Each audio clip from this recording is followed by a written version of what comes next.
if possible. There we go. We see your face a little better. Not much to look at.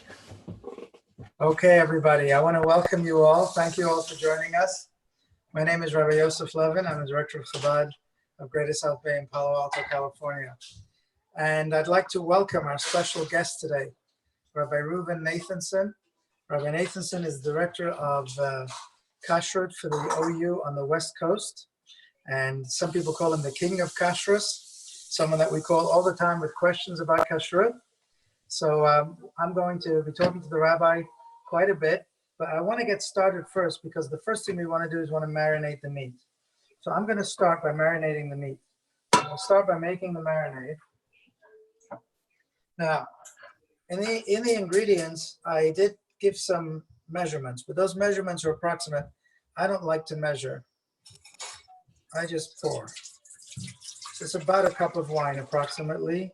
And if you use a good red wine, it's better because it gives it a better taste. Approximately a quarter of a cup of soy sauce. I'm using gluten-free soy sauce because one of our eaters here in the house is gluten-free. So we'll put some gluten-free soy sauce.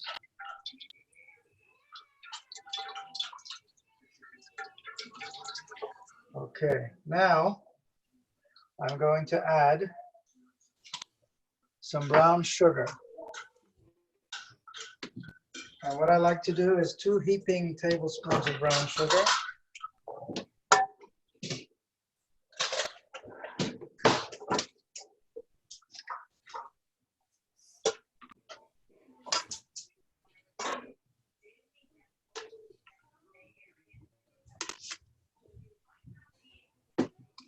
And then I'm going to put in garlic powder and onion powder. Now, I don't measure. I just pour. And for good taste, to put lots of it. So lots of garlic powder. It's probably about a tablespoon, but I don't know exactly. One of the nice things about the way I cook is it never tastes the same. It's always exciting to see what it's like. And I'm looking for the onion powder. Where's my onion powder? I brought it out here. Don't see that. Dana, can you find me the onion powder, please? Here somewhere. Give me some onion powder, please. Okay, while I'm waiting for the onion powder, Dana, get me some onion powder, please. Okay, thank you. So onion powder. Then I'm going to, thank you very much. Then I'm going to stir it. Okay, lots of onion powder. I'm going to stir it all.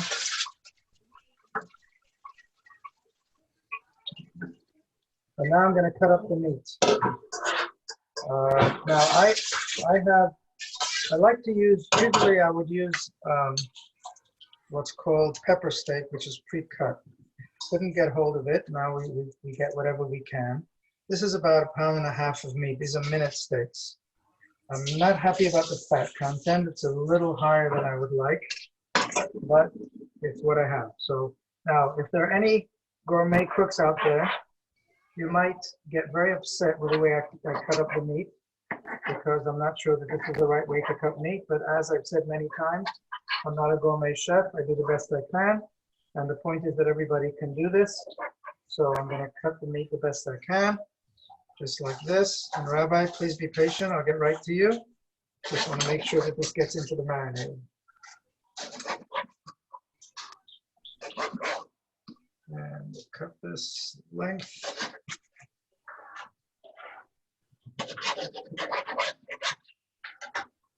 It's a very sharp knife, which helps.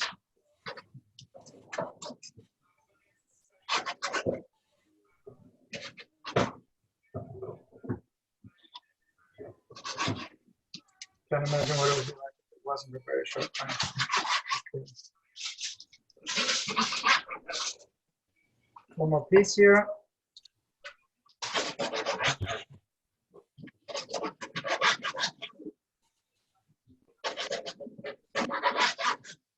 I just like to say that this recipe, I was once standing in a butcher store, Kosher butcher store, many years ago. We had one of those. And I was talking to someone about cooking some meat, and I felt it was bland, and the woman said, why don't you make a marinade like this and like that? I came home and I tried it. And since then I've experimented different ways. And this is actually comes out really delicious. It's worth spending the time if you're into food. And of course, the idea of good food for me is to share it with people, which is a mitzvah. And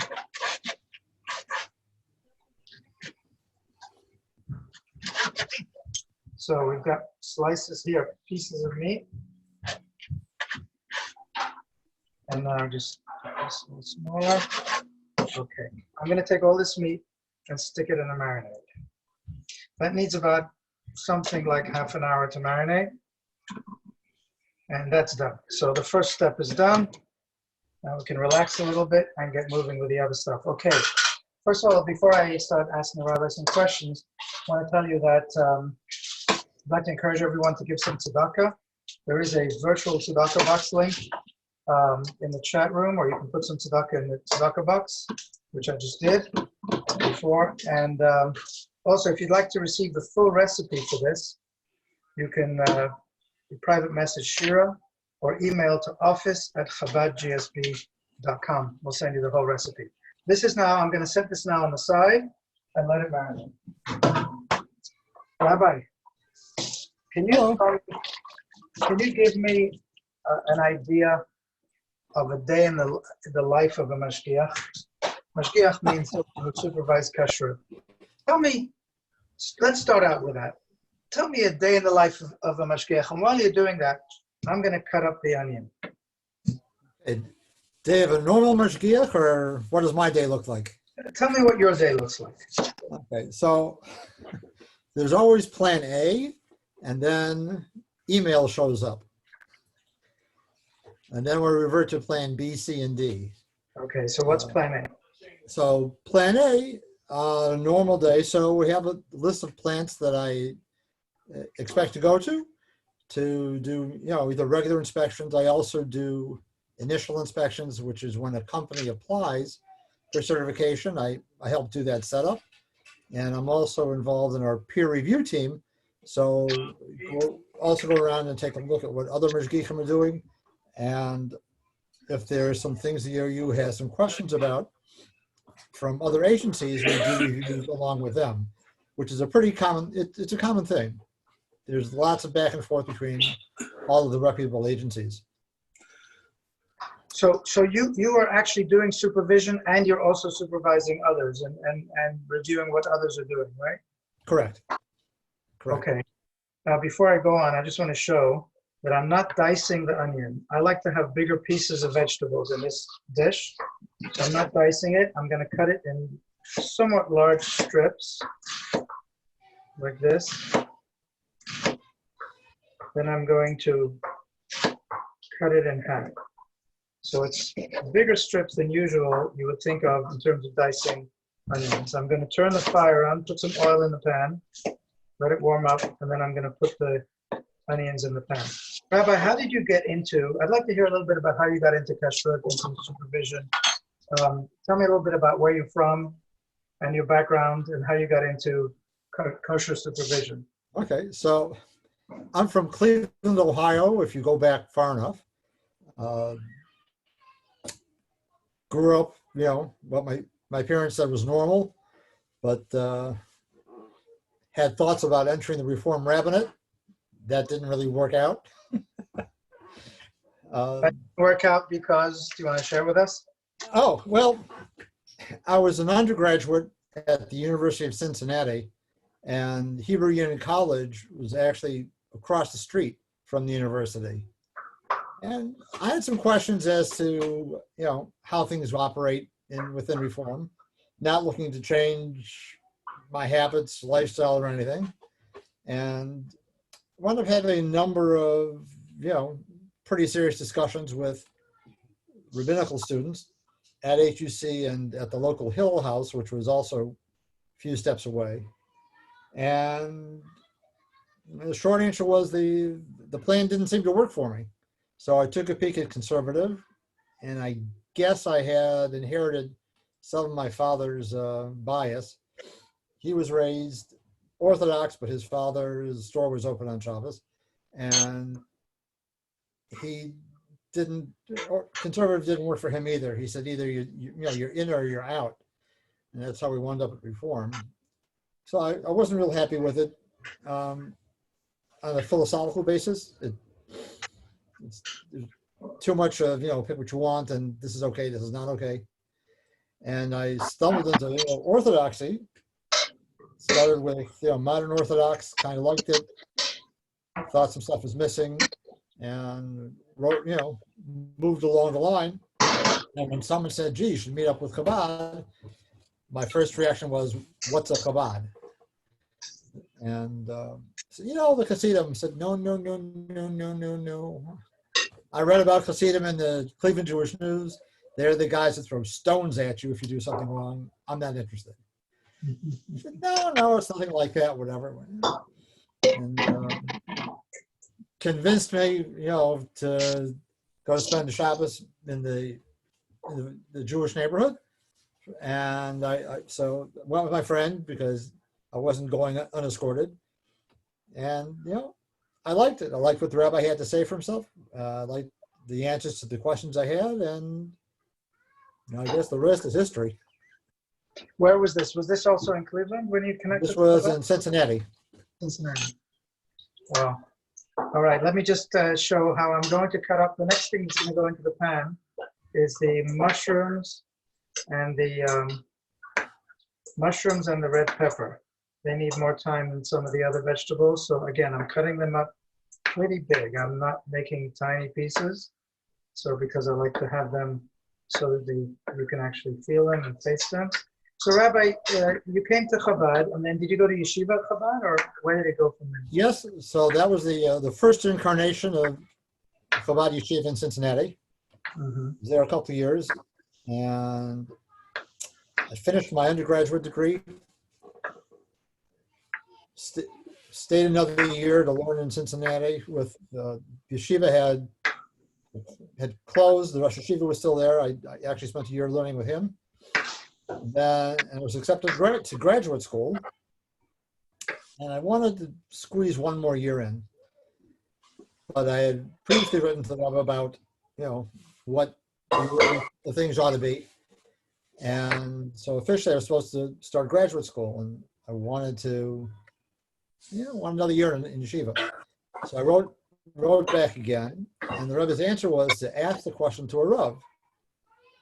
To a rabbi. Yeah, to a rabbi. Yeah.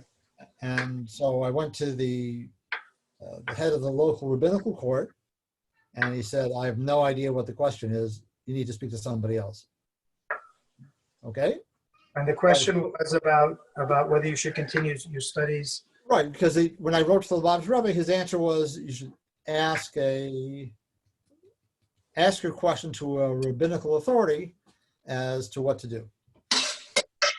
And a number of them really didn't see the question. To me, it was pretty simple. That the Rebbe had told me to do one thing, and I wanted to do the exact opposite. He had told me that I should then start graduate school, and I was saying, no, I want to push it off another year. So eventually worked it out, found the rabbi and understood it, and he said, yeah, he said, you mean you're trying to say you want permission to go to college instead of yeshiva, don't you? I said, no, the other way around. So he said, are you crazy? I said, well, could be, but that's not the question on the table at the moment. Yeah. So he finally told me, yeah, it's okay, whatever. And spent 1 year at yeshiva. And then I went to Tulane University, the School of Public Health and Tropical Medicine, and I have a master's of public health. I see. So I wound up getting a job in New Orleans at a acute care hospital on the administrative team. And the local rabbi of the Orthodox synagogue was taking a job in another town. And so the OU called the rabbi of Chabad House and asked him if he would be so kind as to take care of the one and only product they had at the time, OU certified in Louisiana. What was that? It was frozen yogurt. Oh. This is back in 1988. Zach's frozen yogurt. The R&D guy from Zach's went on to work for Dannon, developed a lot of products for them. So he really wasn't interested. He said, thanks, but no thanks, and I'm not interested in industrial food preparation. So they said, can you recommend somebody? Call Nathanson, maybe he'll do you a favor. They called and were speaking, and they were flying someone from Chicago to New Orleans every month to go to a plant that was about 12 miles from where I worked. Uh-huh. I was so aggravated at that horrific waste of time and money. I mean, back then it was, I think, $350 for round trip airfare to Chicago. He said, I'll do it, fine, just stop wasting, this poor guy's time. No. We'll pay you for your efforts. Oh, you're gonna pay me? All right, let's talk. What are you gonna pay me? We'll give you $40 for the visit and $10 for gas. Great. Pay me, don't pay me. It's not gonna help anything. But I want to interrupt you for 1 second. Yeah. I'm going to put the, I don't want the onions to brown. I just want to soften. And now I'm going to put I've cut these all up into kind of bigger chunks. The peppers and the mushrooms, I'm going to put them in the pan and mix it up. And please continue now. Please continue. So you took this job. No, I took it as a moonlight. I'll do the OU a favor. I was a salaried employee at the hospital, so if one day I actually took a lunch, it didn't matter. Drove out, did it. One plant became two became three. That would be a talk for some other time. And then Medicare changed how they reimbursed hospitals. And our census went from about 92% occupancy to about 33% occupancy. Can I interrupt you? Sure.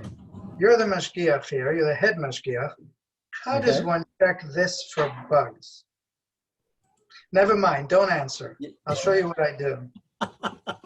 People who love broccoli are going to be horrified by this, but this is how I deal with bugs in broccoli. Okay?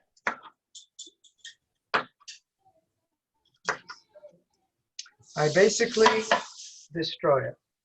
And I'm going to throw away all the crowns, wash it thoroughly to make sure there's no bugs left on the cutting board. And then I'm going to cut up and wash the knife. And that's the way I deal with broccoli. The only way I use broccoli with broccoli crowns is the kosher stuff, which has a supervision on it. Please continue. I'm sorry. So then the structure changed at the hospital. The structure changed really at the hospitals across the country. And I got laid off because when the census drops that low, you don't need an awful lot of people anywhere, including in administration. So I wound up working pretty much half-time for the OU in Louisiana, and also took the assignments in Puerto Rico. And I had my own business I was running part-time. That worked out for a while.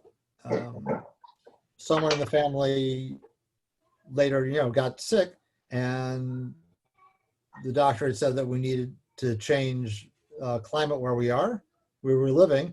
So we moved to California, came to LA.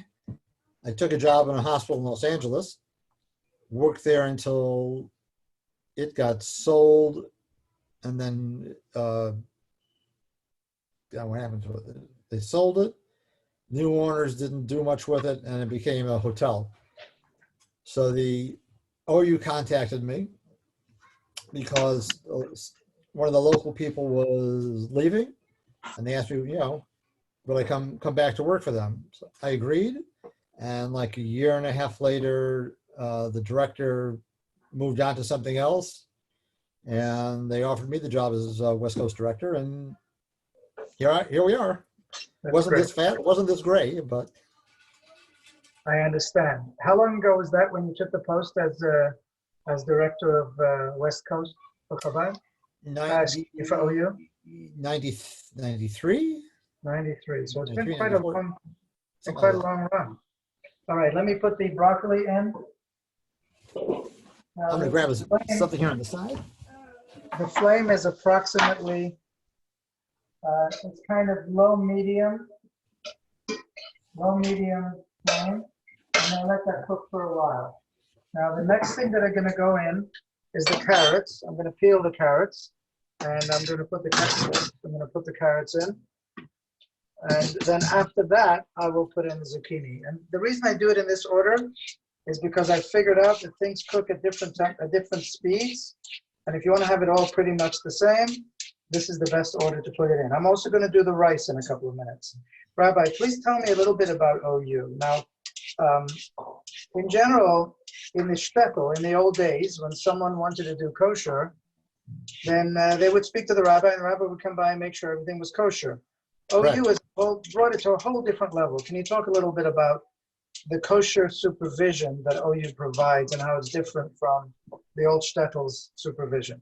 Okay, so the change came about really in the 1920s when interstate trucking showed up, because as Rabbi Levin said, the process before then, the rabbi of the city took care of kosher in the city and life was good.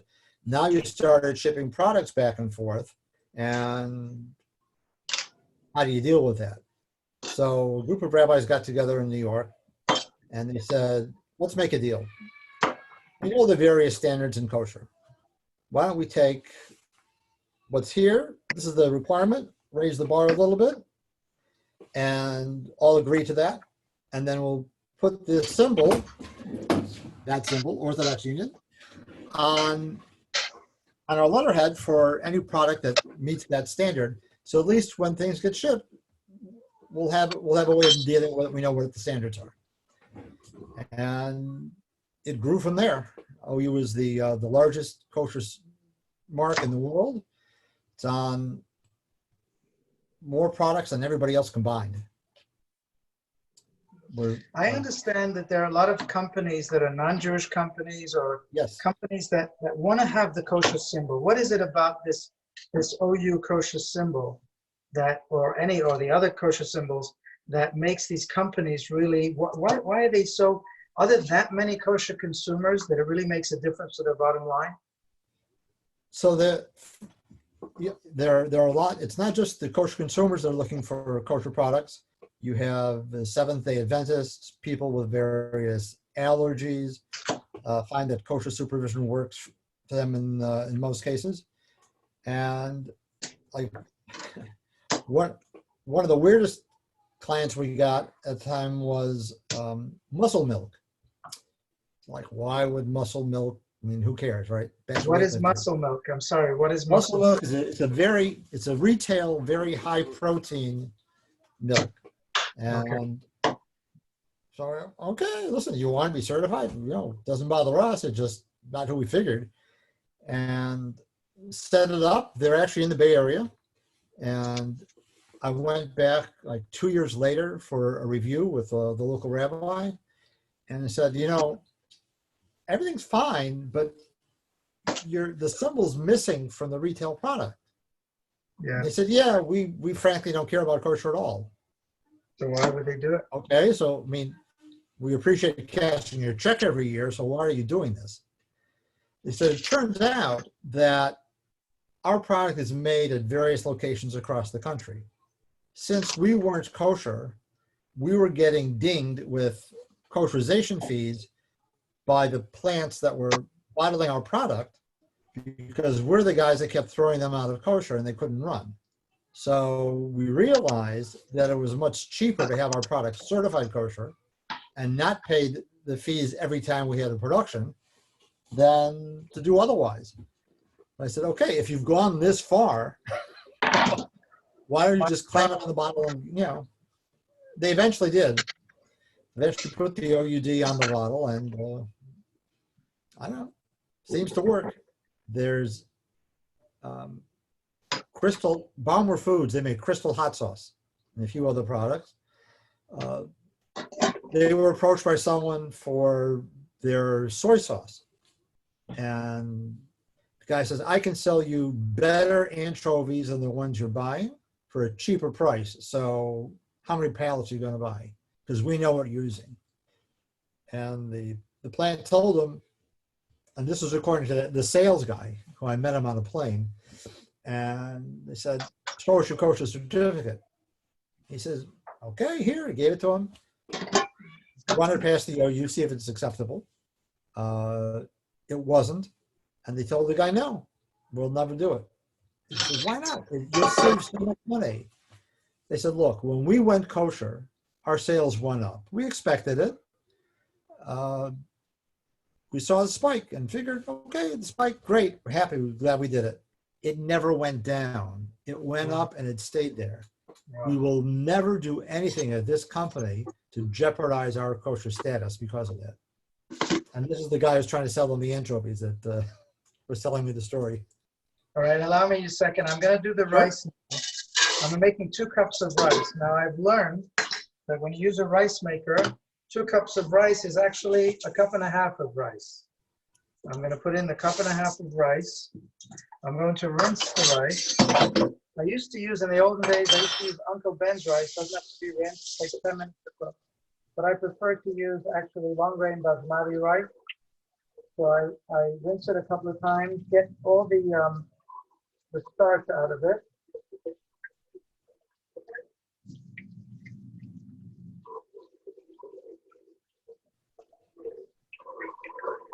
So rinse it 2 or 3 times. And now I'm going to put in the water. Let me just put on the light here. Put in the water up to the 2-cup level, which is 2.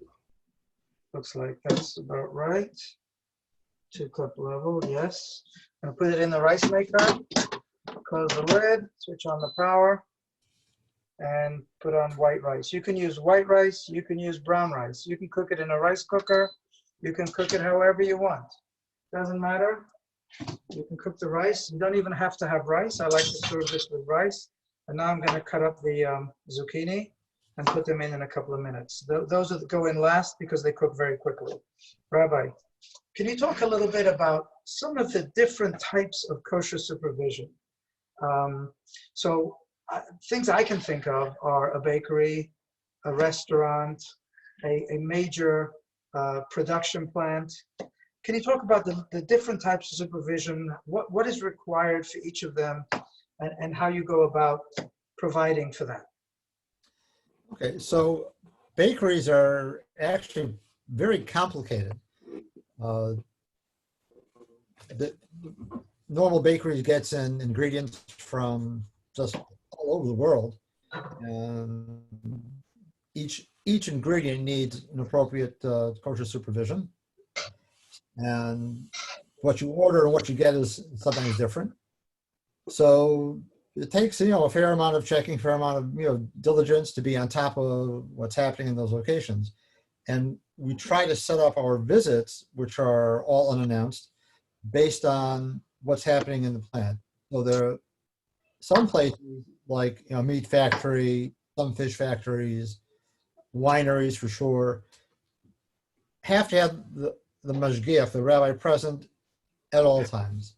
Restaurant, OU requires that of restaurants also. Other places you have, depending on the kosher severity, they'll have, less frequent. Could be every other day, could be once a week, could be once a month. So what's the difference between them? Why would one place require a mashgiach all the time, and one of them have a guy coming in once a month? What's the difference between them? Oh, so like at a restaurant, you've got deliveries coming every day from all sorts of places. You generally buy from suppliers as opposed to manufacturers, and you never know what you're getting from the supplier when you order. Very often not exactly the brand that you had last time, or not the brand that you ordered. They're out, this is cheaper, whatever, it changes. And we also have issues with who's lighting the fires to do the cooking, and that's why OU requires someone to be present at all times, which is different than most other agencies. We have the same requirement for meat, dairy, and part of restaurant. Mm-hmm. Okay, so the mashgiach is there. Let's talk about the restaurant. The mashgiach is in the restaurant. He's there checking all of the stuff that comes in. He or she is watching I guess the cooking, the kitchen, making sure that everything comes in as kosher. Yes. They have another function there. I Yes. understand also they check vegetables, right, for Right. bugs. There are vegetables that require bug checking, so not everybody wants to throw out all the florets from the broccoli. Mhm. In fact, there's a couple restaurants in Manhattan that have one person dedicated to do nothing 8 hours a day but check broccoli. I think I'd shoot myself. But, They do they don't throw away the florets like I do. no, they don't. The florets is where all the fun is. No, that's Right, right. Let me just say where I'm up to. I've now put the vegetables in. I'm going to let the vegetables cook another few minutes. I don't want the vegetables to be completely cooked because they're going to cook again with the meat later. But I'm going to let them go for another few minutes. In about 5 minutes, I'll stir it again. And then I'm going to start working with the meat, which we have now, which is now marinated for almost a half an hour. Gonna leave it for another 5 minutes, then I'll start working with the meat. Okay, so that's what happens in a restaurant. Let's say, so you say the checking the vegetables. Anything else? Sometimes the mashgiach would have another function in the restaurant, like a cashier or a waiter or something like that, or do they focus only on the kosher? I mean, every agent is different. The yogi will not let you be a cashier because the cashier basically is locked down to being by the register, and he has to be available to do, his or her job as items come in, as things come up. They also don't let them clean tables or wash the floor. It's considered inappropriate for the rabbi to be doing that. He wasn't hired as, housekeeping services. But other jobs that you're allowed to do, if they, if he knows how to handle a knife, that he can work on the line a little bit. It can help serve, if things get busy. But he can't do anything that will take him away or not let him be available to do his main job. I see. So, okay. So that's in a restaurant. So he's always available. You hear me okay? I'm stirring the vegetables.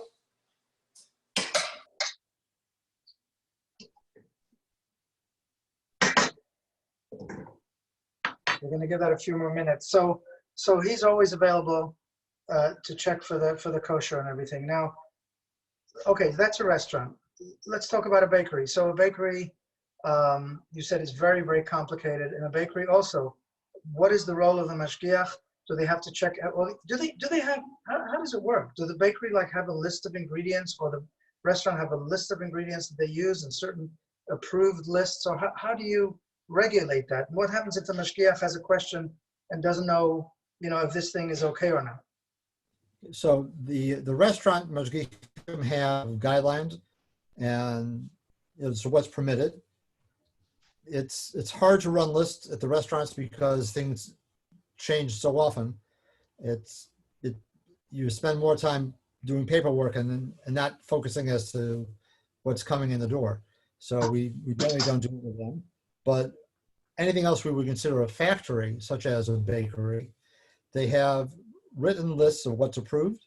The receiving department is supposed to have a copy of that, and it tells them that this item from this vendor has to have this symbol on it, or has to have signature, whatever it is.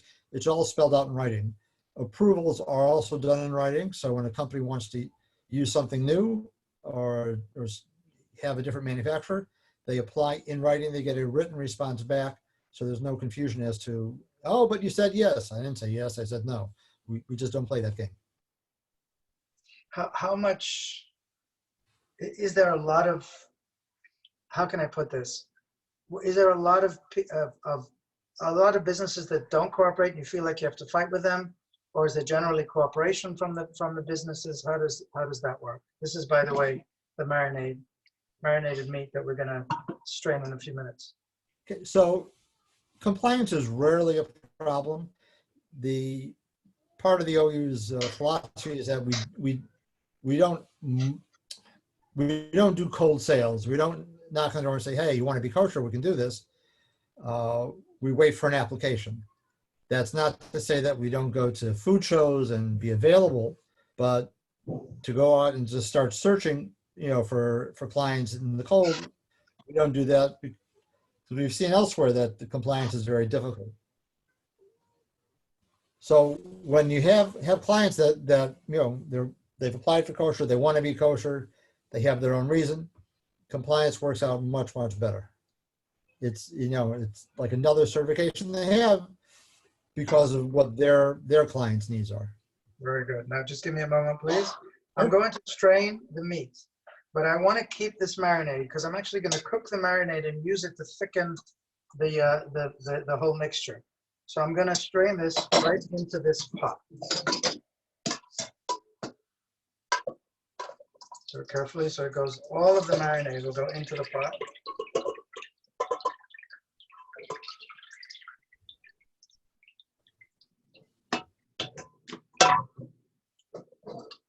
I'm going to stir it around a little bit so that it kind of drains, all of it drains.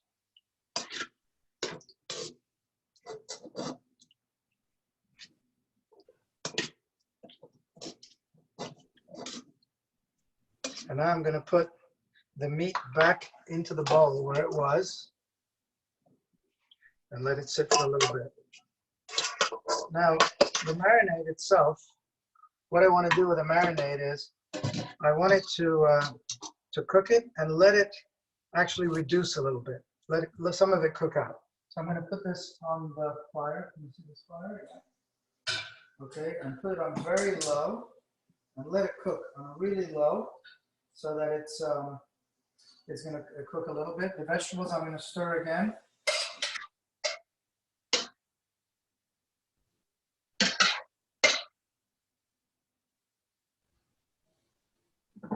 And if you will all bear with me, 1 second, I just have to go get something. So while the rabbi's away, I don't know how many remember Graham Kerr, the Galloping Gourmet. Whenever he took out a bottle of wine to cook with, he always poured himself a very hefty glass. I was wondering why the rabbi didn't do that. You should ask him.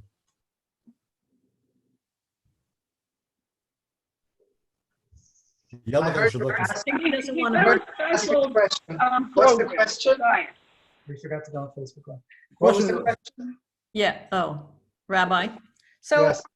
if you're doing a stir fry, I mean, I've always done stir fries in pots like that or wok type pots, but I've used some oil or broth as the basis. But you're putting lids on the vegetables and you're steaming them. Why that as opposed to the typical? Because you want to know the truth? Yeah. Because to stir fry, you have to stand there and stir it all the time. I'm doing a lot of vegetables. Yeah. This way you cover it, it cooks much faster, and the taste is there from the marinade and from the meat, and therefore I use a little bit of oil to start with, and that's good enough for me. What can I say? It works for me. All right. I'm now going to drain the vegetables. Now I drain the vegetables into the drainer. I want all of the liquid to come out. I don't want any oil left because we don't need it. We don't need the oil anymore. I'm going to strain all of this into here.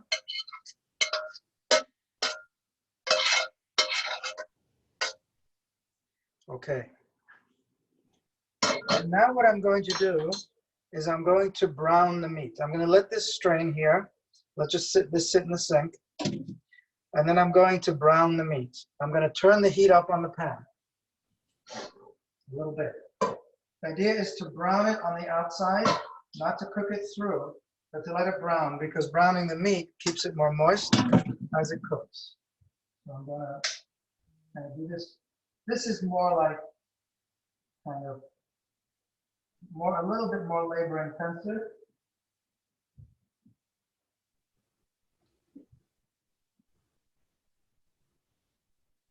It'll take about 3 to 5 minutes to do this as it's browning on one side. And I'm going to turn it over.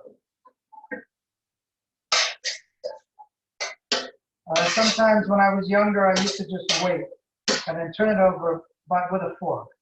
but I'm a little bit too impatient for that these days. So I'm just gonna kind of mush it around as it browns. The fire is pretty high now.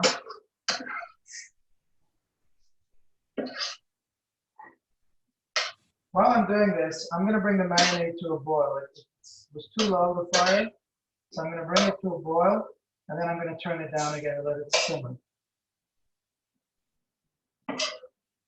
Okay, the meat is most of it is kind of brown. As you can see, I'm turning it over in the grill, and the meat is looking good.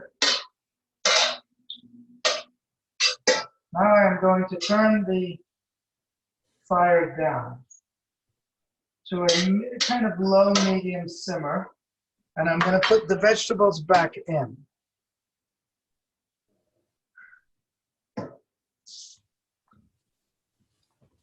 And I'm going to cover it again. I'm going to let it cook.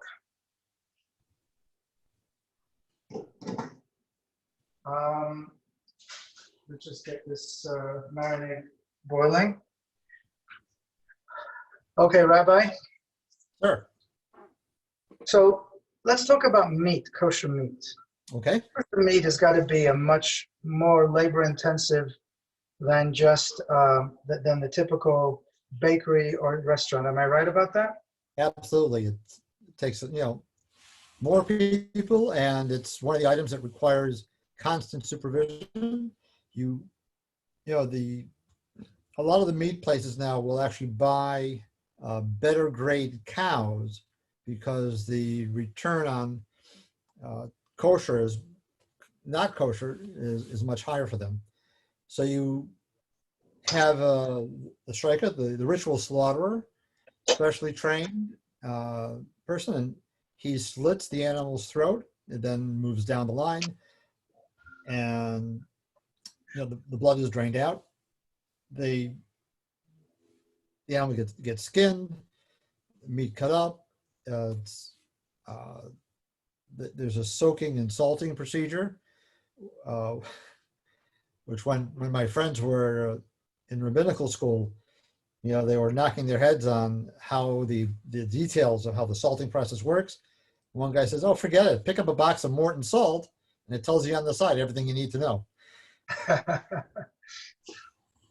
Nowadays, I don't know, most people don't have it because most kosher agencies don't let you sell unsalted meat because there are technical, points on it that if you don't do right, you actually will turn the kosher meat not kosher. So it's turning into a lost art. But you have people there, it's through packaging, it's constant supervision, and the larger slaughterhouses have lots of religious employees just to fulfill the requirements. And then once the meat is salted, then it has to be packed, then it has to be shipped. So there's a lot of along the process, I guess it has to be done. Right, and you have to be able to preserve the identity of what you have. So from the slaughterhouses, it generally goes in vacuum packed bags with special tickets inside the bag, special seals outside the bag. The boxes have to be marked both kosher and also to meet federal requirements. Each plant has a specific federal number, and the penalties from the government alone are very severe.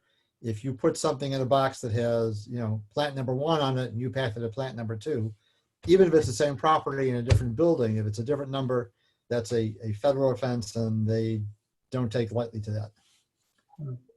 Can you tell me about things like oil? Sure. So how do you check kosher oil? How does a mashgiach make sure that the oil is kosher? So that's really more of a paperwork thing of how it comes in. We start with seeds at the refineries, where if you're having it's canola or soybean oil or whatever. So the seeds are brought in. They're the process, the oil is extracted. We're fortunate in America that there's precious few places anymore that do both animal fats and vegetable fats. So, What would the problem be with that? so when you're, first off, the fat, it's misery to try to clean up, but these are all hot processes. And if you wind up cooking animal fat hot, which is part of the refining process, you then have to clean the equipment, which is very difficult, and then re-kosherize it, which is a normally process involving boiling water. And you're talking about equipment that could be 3 stories high. It's very, very hard. There was a plant in San Jose that used to make butter, margarine, and lard. And when they had overruns, they would often try to give the lard away, the 1 pound of the packages of lard. They used to give it to the employees. And most of the employees, were Hispanic, who cook with that a lot, and came to a point where I said, why is no one taking this? And a few of the employees told them, listen, it is so hard to clean the lard off the equipment to get ready for kosherization. Why do we want to eat that stuff? Right. Yeah, it's hard. It's very So difficult. nowadays, So nowadays, when if a company's buying bulk oil, which you get 5,000 gallons in a truck, or if you're getting 2,000 pounds in a tote, 35 pounds in a box, or whatever, it comes with paperwork that's traceable back to the previous step, and we check the kosher status going all the way through. is there some kind of seal that goes on the truck when the truck goes out of the factory to wherever it is getting packed, for example? I've heard of mashgichim talk about putting seals on one side and another mashgiach opening the seal on the other side. Right. So the trucks get sealed. It's also part of the food safety and food defense procedures that have come about of late, where the company seals the truck gets sealed with numbered seals. Those numbers are recorded on the bill of lading, the paperwork that accompanies the truck, and those numbers get reviewed at the receiving end as well as the weight. So you want to make sure that it's still sealed, and that the poundage that you had when you left is the same as what you have when you arrive. Mm-hmm. All that gets verified. I want to ask you a little bit about your personal feelings about kosher supervision. Tell me some of the highlights, some of the challenges. Let's start with the challenges. What are the biggest challenges in general, would you say, for supervision? And what are the biggest challenges for you in kosher supervision? And while you answer that question, I'm going to step out for a second. I'm listening. I just have to step out of the camera for a second. Go ahead. Okay. So amongst the challenges in supervision, it's, when the program's up and running, life is simple. Getting things up and running and making, because management decided this is something they want to do, doesn't mean that philosophy flowed all the way down to the line workers and to the people that have to execute it. So, we're not there to ask them to do it. We're there, in a sense, regulatory and enforcement. But we don't want to twist our arm to do it. So listen, this is the program. We have to explain how it works. These are the requirements. We tailor fit the details to that specific company, because we don't want to invent things. For us, we want to work with their program, so it should be able to flow with how they do business. Sometimes it's a little bit more challenging depending on who's doing it. More often because of just lack of understanding. This is stuff out in left field for a lot of people, as opposed to willful neglect, which we thankfully don't have very often. On a personal note,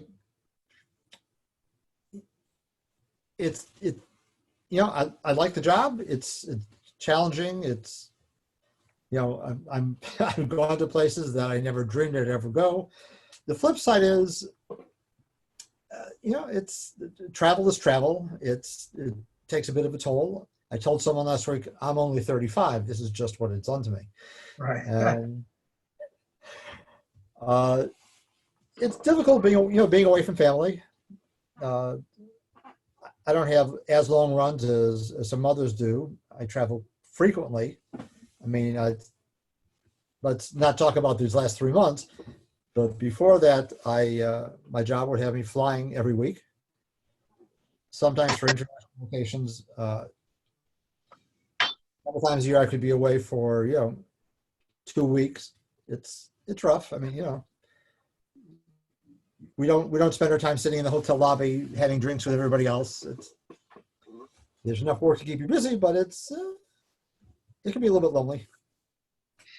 And some of the highlights. Tell me some of the real. Tell me a couple of good stories about what really makes it feel like. Is there ever a time when you feel like, oh, this is why I'm here. This is wonderful. I feel like I can really make a contribution. Well, a lot of it has to do with the interpersonal relationships you build with the people you're working with, and in different locations. I hope that's you and not me. That's me. That's me. Don't worry. That's me. Okay. So you really meet just a lot of really, really nice people. Average people, straightforward. Interesting stories about their life, how they wound up where they're at.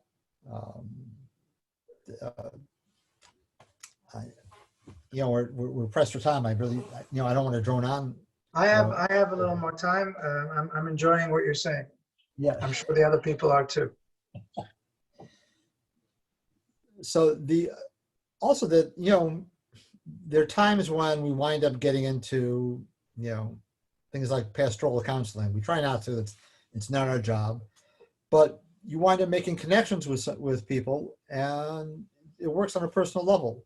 There's times we've been able to be very helpful when there's been tragedy in the family, and we happen to be in town, could help out. There's celebrations. You never know why'd you have to be here or there. I mean, briefly, my father's attitude when we were kids and you're traveling, you could stop and go to the bathroom when the car ran out of gas. So as a kid in the 60s, those were big tanks in the cars, right? So we learned. So I just, okay, that's the way it is. So if I was driving from LA to Fresno, you get in the car and you go. And you do your work, you come back. You don't stop. One day, I'll try to say it fast. Went to synagogue in the morning for prayers. I don't know why things went late. Didn't have time to stop home. Called my wife and said, sorry, I just got to go. So I had my talismans filling with me in the car. In the summer, I hate to admit that I don't always take it with me on a day trip, because when it's 100 degrees in the valley, it doesn't do good for your tefillin. It doesn't appreciate it. Afraid of warping and things like that. So went up, did my thing, and okay, I spent the day driving back, and I got to Gorman, which is up in the Grapevine. Had to buy gas. Worst place to buy gas because it's just like an extra $1.50 a gallon. Okay. Hungry Valley, I think they call it. No, Hungry Valley is the sign says. Hungry Valley is up that way. Yes. Yeah. And so the cashier's hungry. So fine, we stopped, whatever. And I had to use the facilities. And as I was finishing up, this large trucker comes up to me and says, "You Jewish?" Oh, great. I'm going to get a Bible lecture now. Yes, I am. I just got back from Israel for my son's bar mitzvah. Oh, wow. What? So let's talk outside the bathroom. Right. So it turns out he was a truck driver for Safeway, lived in Sacramento, does the run up and down the 99. And he said, yeah, we went. His wife's Jewish, he's Jewish. We sometimes go to Chabad in Sacramento. And the rabbi there helped us set up my son's bar mitzvah in Israel. We went to the Western Wall, did it all there. It's great. So he's telling me about it. And I said, your son put on tefillin there. Yes, he did. Did you? No, I didn't. Why not? Nobody asked me. Oh, okay. Would you like to put on tefillin now? He said, yeah, sure. Now I know why I wasn't able to stop home and leave my tefillin, because this truck driver had to put on tefillin in Gorman. That is an amazing story of divine providence. Give me a moment here. I'm going to add the cashews. This is an optional thing. You can either add cashews or you can add peanuts. I like to add cashews. This is about a cupful, but you can put in whatever you want. As you can see, if you can see in the pan, the liquid is now coming up toward the top. I'm going to wait another 3 minutes or so, and then I'm going to do something with the marinade, which really makes it special.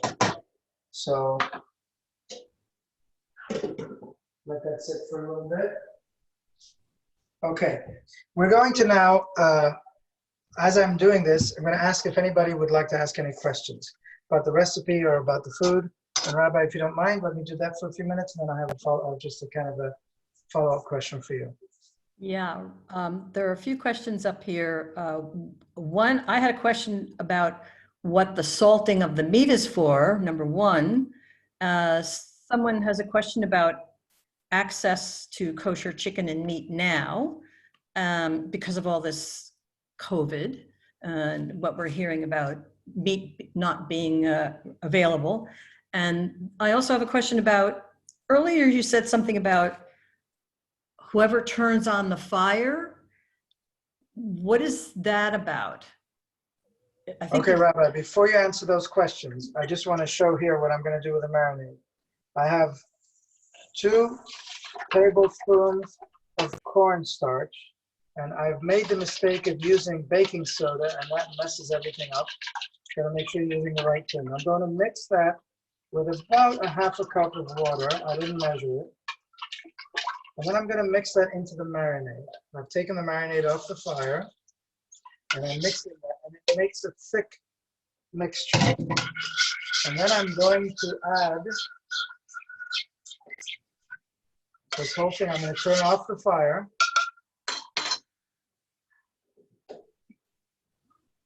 And I'm going to add this whole thing, mixture, to this. Let it cook for another couple of minutes, and it's ready. By then, the rice will be ready, and the food will be ready. Rabbi, please go ahead if you can answer those questions. Okay, so I think the first one was on why do we salt the meat? So part of the process of preparing kosher meat is after it's slaughtered, we rinse the meat. We have to remove blood. So there's some blood that's allowed, depending where it is in the animal, and some is not. The general process is we soak it to soften the meat. We then cover the meat with kosher salt. It's called kosher salt. All salt's kosher, but it has a larger crystal, and it's used for this process. That sits for half an hour, and then we rinse that off.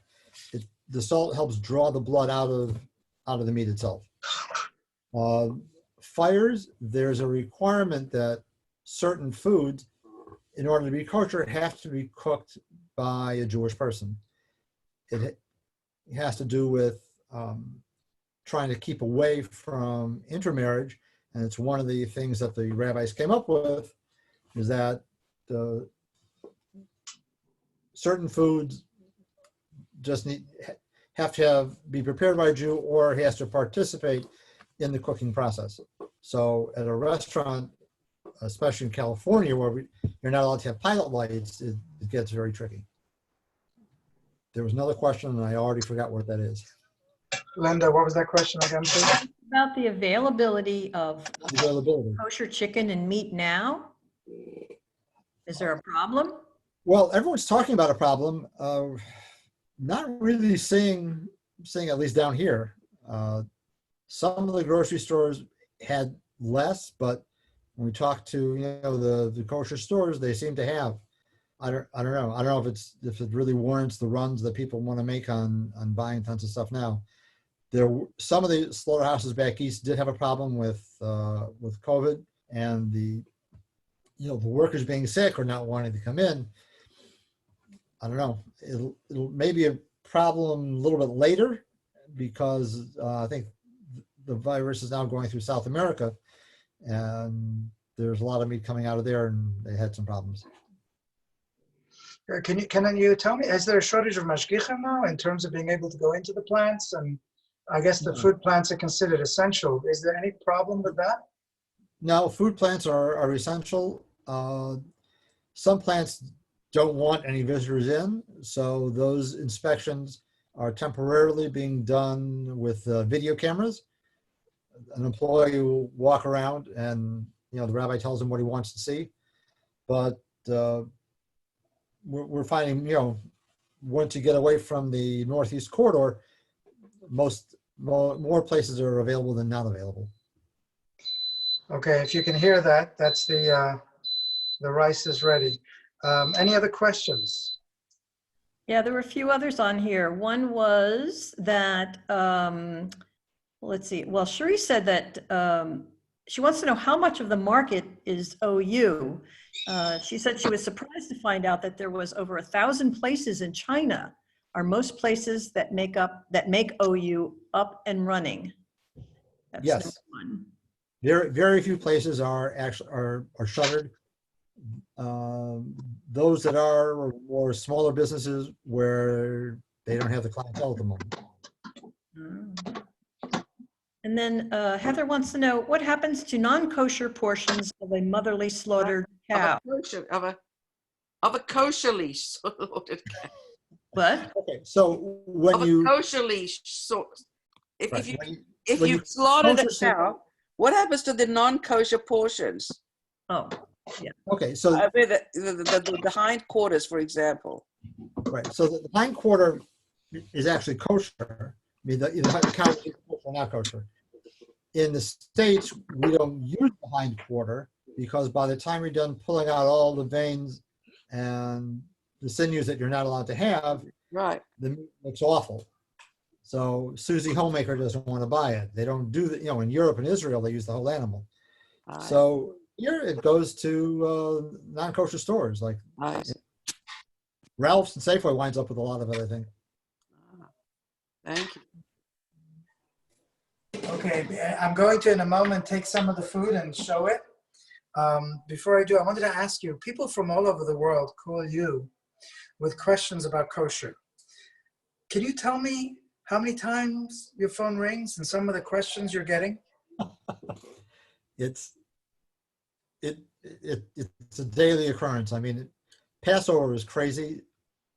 I would imagine there were probably 250 messages a day they had to deal with. It was just mind-boggling. How do we deal with it? It just, one at a time, just like when they call the rabbi. What's your most outrageous question? Most outrageous. Or the most outlandish or the most funny? Well, sometimes people will call and said, well, they had questions about, non-kosher food and like some things where they really need to spend a long time speaking to a rabbi who's expert in those fields. And what do you mean you're a rabbi? Don't deal with it. Well, no, I don't deal with that. It's like, you rarely go to a podiatrist to talk about heart problems. We specialize. Okay, let me take a little bit of this rice. Okay. Take a little bit of rice here. Keep leaning over looking at the clock. I'm actually supposed to be at a minute across the street in a few minutes. Okay, Rabbi, I'm finishing up right here. And take a little bit of this. We have some vegetables and some meat. Some of the liquid. And